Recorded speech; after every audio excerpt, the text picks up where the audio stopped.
Selamat pagi teman-teman semua. Hari ini saya mau sharing sedikit, mau nge-vlog soal saham yang saya beli tahun lalu yang meningkat sampai ratusan persen. Namanya Bang Artos. Saya mau kasih 6 alasan kenapa saya beli Bang Artos tahun lalu ya.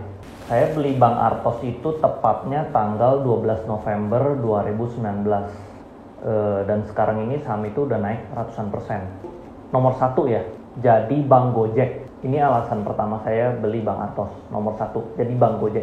Saat itu tuh di berita di CNBC itu keluar berita terus-menerus bahwa Gojek bakal punya bank gitu loh. Atau Gojek bakal mengikuti langkah WeChat gitu di China yang akan membuat WeChat kan bikin WeBank ya di China ya. Mungkin di sini berita itu mengheboh dan sahamnya itu naik terus-menerus. Tiap hari itu auto reject atas ya, tiap hari ARA ya, auto reject atas 25%, 25%, 25%, 25% naik terus. Jadi saya pikir wah ini ada apa nih. Nah dari situ saya research, saya pelajari, ternyata heboh di media bahwa Bang Artos ini akan dibeli oleh Jerry Ng sama Patrick Waluyo untuk dijadikan Bank Gojek gitu. Ini alasan pertama kenapa saya beli Bang Artos tahun lalu. Ya, jadi di CNBC itu saat itu keluar terus beritanya bahwa ini nanti katanya bakal terintegrasi dengan Gojek. Jadi payment sistemnya Gojek, jadi GoBank ya. Saya juga research. Jadi sebenarnya orang tua saya juga punya bank ya. Salah satu bank di Indonesia itu orang tua saya juga punya. Nah, kalau bank tradisional itu kita harus mencari dana dari deposito. Dan deposito itu kita harus kasih bunga ke nasabah gitu loh. Jadi ini kita dapat dikasih dana, tapi kita harus kasih bunga ke orang untuk kita pinjamin lagi. Jadi ini sebenarnya lumayan mahal, pinjaman yang lumayan mahal teman-teman semua ya. Sedangkan kalau misalnya bank digital seperti misalnya nanti dia mau jadi Gojek ya, kita belum tahu dia bakal jadi Gojek atau nggak jadi Gojek gitu loh.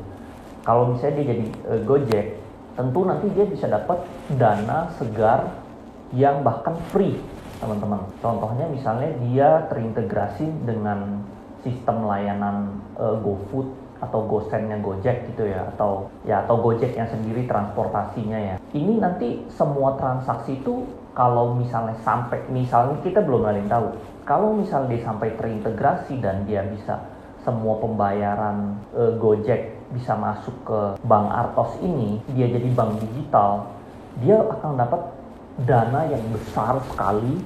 Bayangin, skala Gojek itu sudah sangat besar sekali ya kalau di Indonesia. Transaksi harian Gojek itu sudah sangat-sangat besar. Bahkan BCA saja udah informasikan bahwa transaksinya itu perputaran uang di Gojek itu sangat besar. Apabila ini suatu saat bakal terintegrasi, Bang Artos ini bakal besar banget.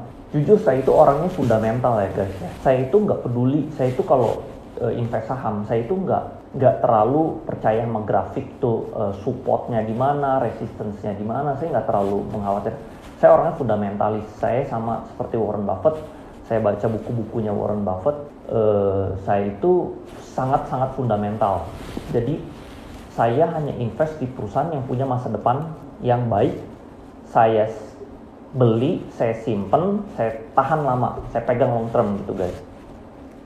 Jadi saya bukan orang yang tipe kayak wah merah, saya panik, saya jual, saya trading, bukan. Saya pegang, saya udah yakin, saya research, saya beli, saya simpan lama gitu loh teman-teman. Nah, jadi kalau saya lihat, jadi kalau bank tradisional harus melalui deposito, bank digital terintegrasi dengan payment system Gojek, atau nanti misalnya dia bisa mendapatkan dana dari fintech ya, terintegrasi dengan fintech, dengan peer-to-peer lending, ya dia bisa dapat akses ke dana dan akses ke peminjam yang lebih banyak gitu. Atau misalnya dia bisa buka rekening melalui handphone, langsung hari ini jadi pembayaran transaksi semua digital. Nah itu alasan saya kenapa saya beli Bang Artos. Nomor 1 karena Gojek Bank. Ya, karena masa depan Gojek masih sangat cerah gitu loh. Itu alasan pertama. Alasan kedua itu good corporate governance ya teman-teman semua. Good corporate di saat kita investasi di perusahaan dengan sistem cara pola pikir fundamental, yang terpenting itu perusahaan ini harus dimanage dengan orang-orang yang kompeten, orang-orang yang jujur, orang-orang yang memiliki kemampuan yang manajerial yang baik gitu, yang dia benar-benar bisa mengembangkan perusahaan ini semaksimal mungkin ya. Nah, Bang Artos ini dia dibeli oleh Patrick Waluyo dan Jerry Ng ya. Nah, ini kalau sedikit saya lihat sedikit backgroundnya Jerry Ng ya. Nah, Jerry Ng ini dia itu mantan direktur utama BTPN, teman-teman. Mantan direktur BTPN, dia pernah mendirikan aplikasi Genius. Nah, menurut saya udah pakai aplikasi Genius. Aplikasi itu bagus banget. Kalau dibanding bank-bank lain di Indonesia saat ini, nggak ada aplikasi yang bisa menyaingi Genius. Kalau bagian software aplikasi atau digitalnya, nggak ada yang bisa mengalahkan Genius. Genius itu aplikasi paling top lah kalau dari urusan kayak perbankan digital tuh Genius paling top. Nah, si Jerry Ng ini direktur utamanya BTPN pertama. Lalu dia juga pernah menjabat di wakil direktur utama Bank Danamon Indonesia. Dia juga pernah di BCA.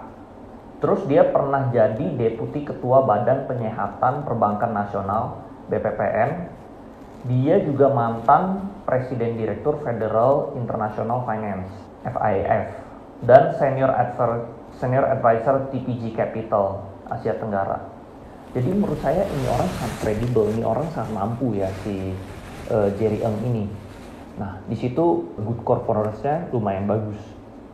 Nah, lalu yang kedua ya, dia diinvest sama Patrick Waluyo ya. Patrick Waluyo itu salah satu pendiri Northstar ya, Northstar Capital di Singapura. Northstar ini dia itu salah satu mentornya si Nadiem Makarim ya, Gojek. Dan dia salah satu investor awalnya Gojek, guys. Jadi saat itu si Nadiem Makarim masih awal-awal, dia masih baru lulus dari Amerika, balik ke Indonesia, dia nggak ada uang. Nah, si Patrick Waluyo ini yang pinjamkan uang ke Nadiem Makarim, teman-teman. Dia yang pinjamkan uang ke Nadiem Makarim, pinjamin uang untuk bikin aplikasi seperti Uber. Jadi saat itu katanya dari ceritanya ini si Patrick Waluyo ini pergi ke Hong Kong, lalu dia ketemu dengan CEO Uber.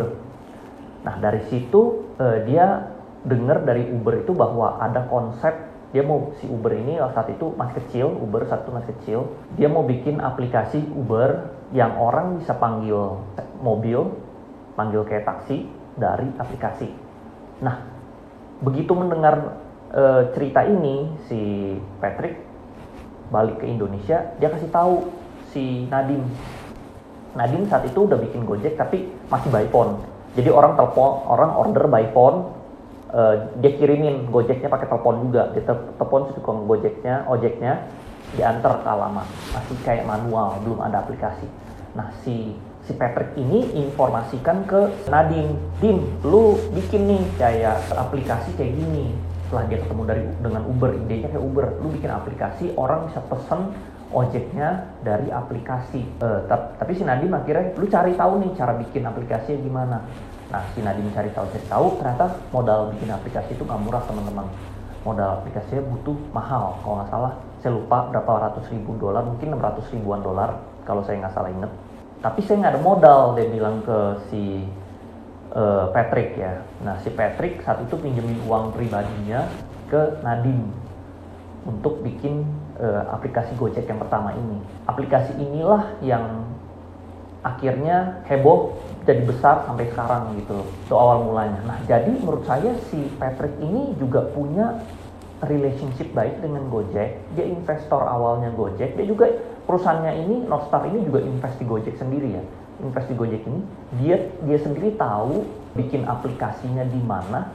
Jadi menurut saya potensinya itu sangat besar. Fundamental dari Bang Artos ini ke depan menurut saya baik. Mungkin sekarang kurang baik karena dia kan baru diakuisisi dari perusahaan nggak sehat untuk nanti dikembangkan menjadi sesuatu yang lebih besar gitu loh. Jadi fundamentalnya sekarang mungkin memang pembukuannya kurang baik.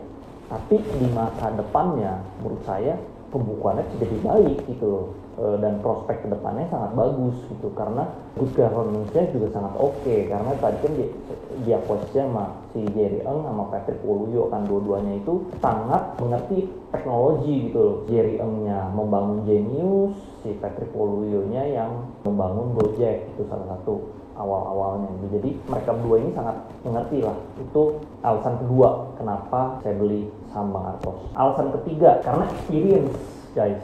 Experience itu ya karena tadi saya udah bilang sih sebenarnya experience Jerry Ng itu sudah memiliki pengalaman mendirikan BTPM dengan aplikasi Genius-nya. Sedangkan si Patrick Waluyo udah punya pengalaman membangun Gojek. Jadi yang ketiga ini experience ya, pengalaman.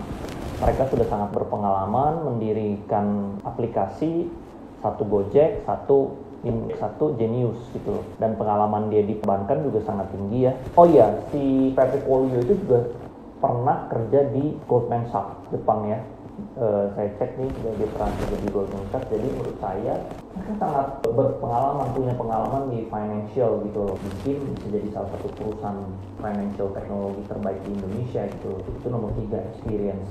Nomor 4, kenapa saya beli Bang Artos? Karena ini saya anggap sebagai invest di perusahaan startup. Jadi kayak contohnya ya Masayoshi Son dari SoftBank, dia saat itu invest dana yang lumayan besar ke Alibaba. Padahal Alibaba ini belum making money, Alibaba ini belum menghasilkan uang gitu loh. Tapi dia udah berani percaya diri bahwa perusahaan ini bakal gede. Walaupun saat itu mungkin pembukuannya juga jelek, tapi dia yakin bisa gede. Nah itu juga alasan saya kenapa saya beli saham Bang Artos, karena ya ini saatnya kita invest di startup gitu loh. Kenapa kita invest di startup? Ya kalau lu mau aman, lu invest aja di blue chip, di LQ45 punya saham aman, growth-nya aman, tapi itu setahun tuh bisa naik 20%, 30% gitu loh. Tapi kalau lu invest di startup, lu bisa ada kemungkinan 10 beggars. Saham 10 beggars ini saham yang kenaikan itu 10 kali lipat gitu loh. Bahkan saya aja udah hampir 600% kenaikan di saham Bang Artos saya ya. Ya kalau kita beli di saham di perusahaan startup yang punya potensi masa depan baik ya seperti Bang Artos ini, kita ada kemungkinan kalau saat dia nanti sudah matang, dia growing sampai tahap dia matang, kita sekarang beli di harga paling sangat menurut saya masih murah. Tapi kalau dia sudah matang, dia sudah beneran misalnya beneran jadi Gojek Bank atau jadi sesuatu, ya memang sekarang kita beli di rumors gitu. Tapi begitu newsnya keluar, kita bisa untung berpuluh-puluh kali lipat teman-teman. 1000% gitu, bukan untung yang 30% lagi kayak di blue chip. Ini bisa untung yang 1000%-an gitu. Ya memang gambling. Ya Masayoshi Son juga invest di Alibaba, akhirnya Alibaba go public, akhirnya Masayoshi Son untung gila-gilaan. Dia untung berkali-kali lipat teman-teman. Bayangin, dia invest di Alibaba dengan dana yang nggak terlalu besar, Alibaba IPO jadi IPO salah satu IPO terbesar, foundernya aja jadi orang paling kaya di China, apalagi investornya. Anda bayangin, Masayoshi Son langsung jadi salah satu orang terkaya di Jepang, Jack Ma jadi salah satu orang kaya di China. Jadi itu cerita kalau kita invest di perusahaan startup ya. Makanya di Amerika itu sekarang lagi trending banyak private equity. Kenapa? Karena kalau kita invest di perusahaan private, perusahaan yang startup, begitu dia go public, begitu dia matang, itu kalian keuntungannya udah berpuluh-puluh kali lipat gitu loh. Belasan sampai puluhan kali lipat, untungannya lebih besar.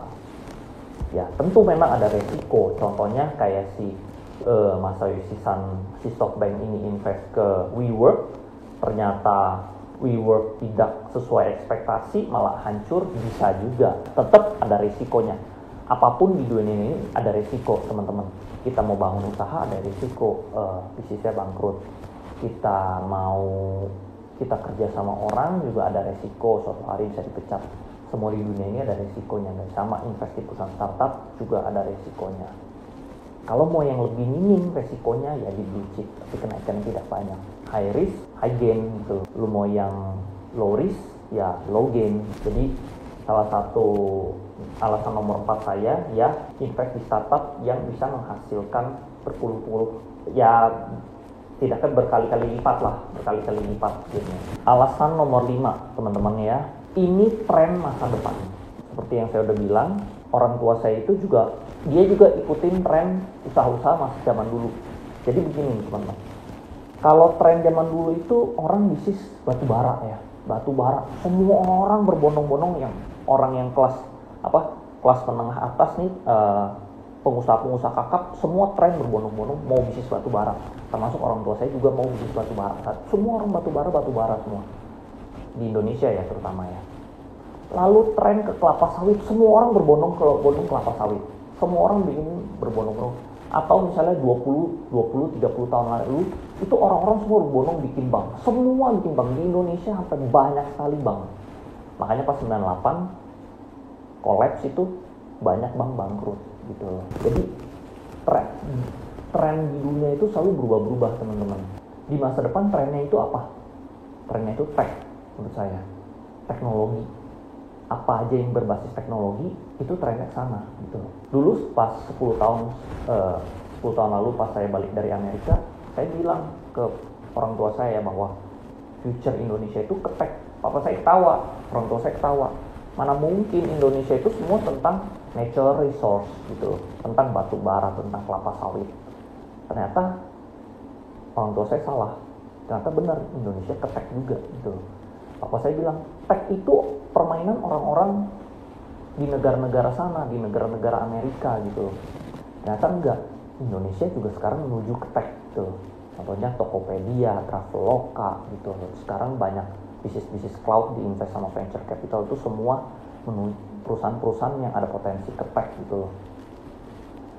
Nah, Indonesia itu memang cuman telat, mungkin Indonesia itu telat 10 tahun dari Amerika. Tapi kita mengarah ke sana gitu. Apa yang dilakukan di Amerika pasti akan terjadi di Indonesia gitu loh. Kita cuma telat 10 tahun. Jadi Indonesia itu trennya sekarang juga ke tech. Jadi tren masa depan itu apa? Tech gitu. Semua orang milenial yang baru lulus ini sekarang juga semua menuju ke tech gitu. Semua kerja di tech. Gajinya juga gede gitu. Jadi kalau kita invest di perusahaan Bank Artos yang mau jadi digital ini, menurut saya ini saya invest tuh untuk long term yang sangat baik karena dia di tren masa depan gitu. Dan perusahaan tech dia membutuhkan satu, dia perlu disupport oleh tech based payment. Nah, Bank Artos ini nanti akan menjadi tech based payment atau fintech gitu. Ya jadi kalau kita invest di perusahaan yang tren masa depannya jelas, ya artinya kita beli untuk masa depan yang baik gitu. Kalau kita misalnya invest di perusahaan yang tren masa depannya sudah nggak jelas, ya kita resiko gitu loh. Resiko di masa depan orang misalnya udah nggak pakai layanan ini lagi, ya oke, misalnya perusahaannya murah, tapi tren masa depannya nggak ada, ya dia nggak bisa naik. Nah tapi kalau kita beli yang trennya baik di masa depan, ada chance dia bakal naik terus gitu loh. Itu tren nomor 5 tren. Alasan nomor 6 saya beli di Bank Artos ini karena komitmen dari para foundersnya ya, saya pikirnya begini deh simpelnya. Patrick sama si Jerry Eng aja berani keluar dana ratusan miliar untuk beli Bank Artos ini loh, yang perusahaannya ini nggak sehat, yang maksudnya banknya ini kecil gitu, bank kecil, satu bank paling bawah. Dia berani beli bank ini dengan merogoh kocek uang ratusan miliar, masa sih nggak dikembangin? Saya pikirnya gitu deh. Namanya orang udah keluar duit, tentu pasti dia mau kembangin gitu. Pasti dia mau kembangin, ya ke arah mana saya memang belum tahu jelas. Cuman ya pasti dia kembangin gitu. Nah, masa saya merogoh itu berapa ratus juta doang aja saya nggak berani. Jadi itu salah satu alasannya ya. Jadi dia aja keluar ratusan miliar, saya sebagai investor keluar ya berapa ratus. Saya sebenarnya awal-awal saya invest di Bank Artos ini hampir 450-an juta sih. Tapi karena udah untung, sebagian saya udah jual gitu. Masa sih saya nggak berani gitu, cuman keluar uang 450-an juta. Sedangkan dia aja keluar uang hampir berapa ratus miliar gitu loh. Itu alasan saya.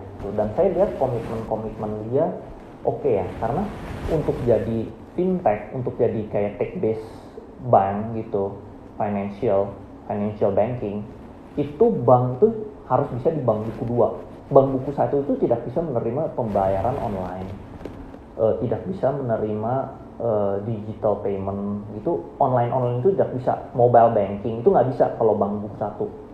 Dia harus jadi bank buku dua untuk bisa jadi digital banking gitu. Untuk jadi bank buku dua itu modalnya harus di atas 1T. Si Jerry Eng sama Patrick Waluyo ini dia udah berkomitmen bahwa dia mau menaikkan bank ini jadi bank buku dua supaya bisa melakukan transaksi digital gitu. Dia dengan melakukan right issue, dengan melakukan apa, semua sudah tercapai gitu ya. OJK kan baru mengeluarkan aturan tuh bahwa untuk bank itu tahun ini 2020 dia harus menaikkan modalnya 1T. 2021 jadi 2T, 2022 jadi 3T. Di 2020 ini pertengahan dia sudah menyentuh satu modal hampir 1,3T. Jadi sudah sangat komitmen, sudah cukup, dan dia berencana mau melakukan right issue lagi sekali lagi, dan saya rasa ini 2-3T ini pasti tercapai. Saya sangat yakin, sangat positif bakal tercapai. Jadi menurut saya kalau lihat dari komitmen foundersnya ini, si Jerry Eng dan Patrick Waluyo, mereka sangat kredibel di bidang financial ini. Mereka sangat paham soal bagaimana melakukan right issue supaya mencapai permodalan yang cukup, supaya karnya bagus dan lain-lain segalanya ya. Sekian 6 alasan kenapa saya invest di Bank Artos. Nah, ini experience saya so far ya, setelah invest beli saham Bank Artos di 12 November 2019. Nah, ini yang teman-teman bisa lihat. Saya sebenarnya pertama kali beli saham Bank Artos itu tanggal 12 November 2019. Itu saya beli di harga yang lumayan sangat tinggi, teman-teman. Saya beli di harga 4.364 dengan jumlah 471 lot. Ini saya beli dengan uang segini nih, saudara teman-teman bisa lihat semua. Jadi saat itu dia arah terus-menerus dan saya research buru-buru, saya beli nyicil ya, saya beli. Lalu saya juga sempat ceritakan ke teman-teman bahwa saya beli nih Bang Artos, harganya udah tinggi. Teman-teman saya pada bilang, wah lu gila, lu berani banget, lu gila gitu. Tapi saya sudah research, saya pikir udah saya beli aja gitu. Berikutnya ini teman-teman lihat, setelah dia arah, saya rugi nih. Dia ARB terus, dia auto reject bawah terus menerus sampai menjadi harga 1.300 doang, 1.315 nih. Itu turun 70% tuh teman-teman. Bayangin turun 70%. Itu kerugian saya 144 juta tuh floating loss saya. Tapi saya pikir saya nggak khawatir dan saya malah beli lagi. Saya beli lagi, saya nambah 614 lot pada tanggal 2 Desember. Jadi total kepemilikan saya di saham Bank Artos ada 1085 lot. Lalu ke average di harga menjadi 3.574. Nah, saat turun 70%, pusing nggak? Ya sebenarnya ada sedikit pusing sih, tapi karena saya sistemnya orangnya fundamental, saya lihatnya jangka panjang, saya nggak pusing. Kalau turun ya saya beli lagi, turun lagi saya beli lagi, turun lagi saya beli lagi. Saya orangnya kayak gitu. Kalau lagi belum ada dana ya udah diemin aja gitu, tinggalin aja gitu. Saya pikirnya kayak gitu loh. Nah, lalu pada tanggal 28 Januari akhirnya saham tersebut naik kembali nih ke 4.110. Lalu saya mendapatkan keuntungan naik 15% sebesar 58 juta. Nah, disinilah kesalahan saya jual sebagian sahamnya sehingga hanya tersisa 610 lot. Gitu loh. Saya jual setengah, jadi sisa 610 lot. Kalau saya nggak jual, mungkin saya sudah untung berapa miliar gitu. Tapi sayangnya saya udah jual. Nah, kalian yang mau tahu berapa keuntungan saya sekarang di Bank Artos, silakan nonton video saya di episode 2. Jangan lupa teman-teman semua like, komen, dan subscribe supaya saya termotivasi untuk membuat video berikutnya. Terima kasih guys.